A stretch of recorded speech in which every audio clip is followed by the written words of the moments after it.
Assalamualaikum warahmatullahi wabarakatuh. Shalom, salam sejahtera untuk kita semua. Selamat pagi, selamat sore, selamat malam. Perkenalkan, nama saya Fandi Stiraldi, mahasiswa dari Universitas Sang Tua Surabaya, Prodi Teknik Elektro. NIM 2019 023 009. Di sini saya akan mempresentasikan tentang ide gagasan dalam aplikasi elektronik, yaitu monitoring daya listrik berbasis IoT.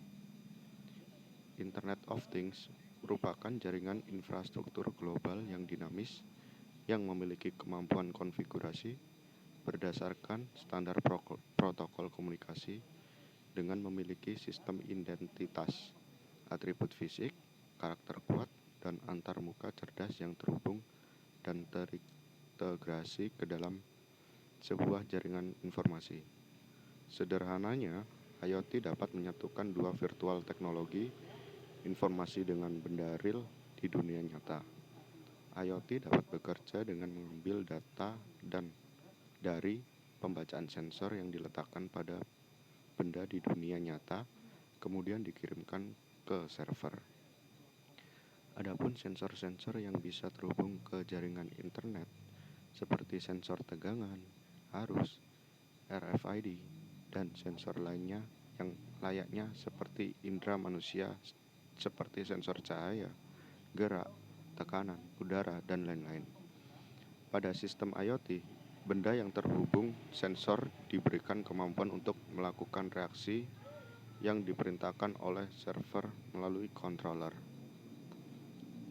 IoT. Konsep IoT mencangkup 3 elemen, yaitu koneksi internet, benda fisik atau nyata yang telah diintegrasikan pada modul sensor, dan pusat data pada server untuk menyimpan data atau informasi dari aplikasi.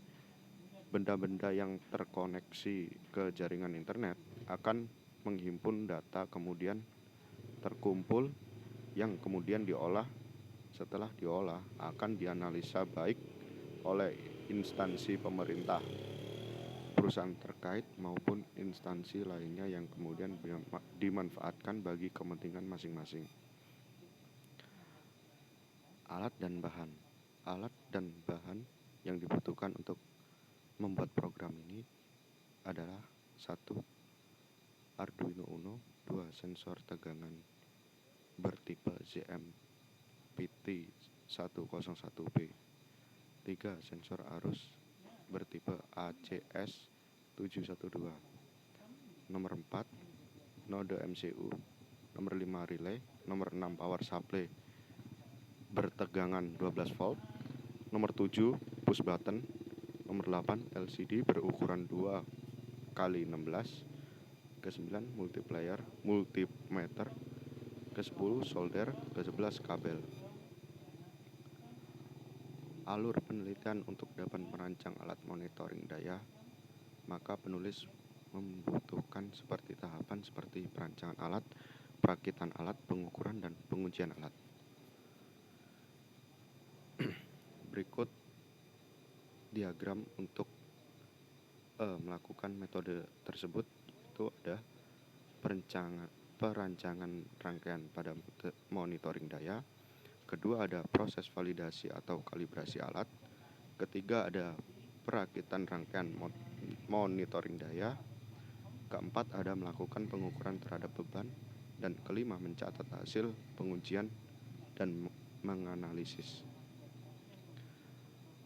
Proses kerja sistem. Adanya proses kerja sistem memudahkan untuk mengetahui proses sistem bekerja secara garis besar. Sistem ini bekerja diawali dari sensor tegangan dan sensor arus mengambil data dari beban yang terpasang. Kemudian data dari hasil pembacaan tersebut akan diproses melalui microcontroller Arduino Uno. Hasil dari proses microcontroller Arduino Uno akan ditampilkan melalui LCD dengan ukuran 2x16.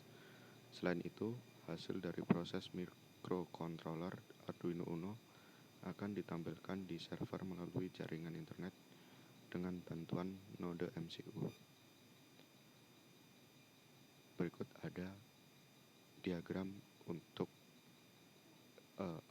alat maupun bahan, yaitu yang pertama ada di sumber PLN yang dibagikan dua tahap, yaitu sensor tegangan dan sensor arus. Kemudian dari komponen tersebut akan diuji dalam Arduino Uno. Setelah Arduino Uno akan mengirim ke layar dan ke node MCU lalu ke server. Terima kasih. Sekian dari saya. Mohon maaf bila ada kekurangan. Wassalamualaikum warahmatullahi wabarakatuh.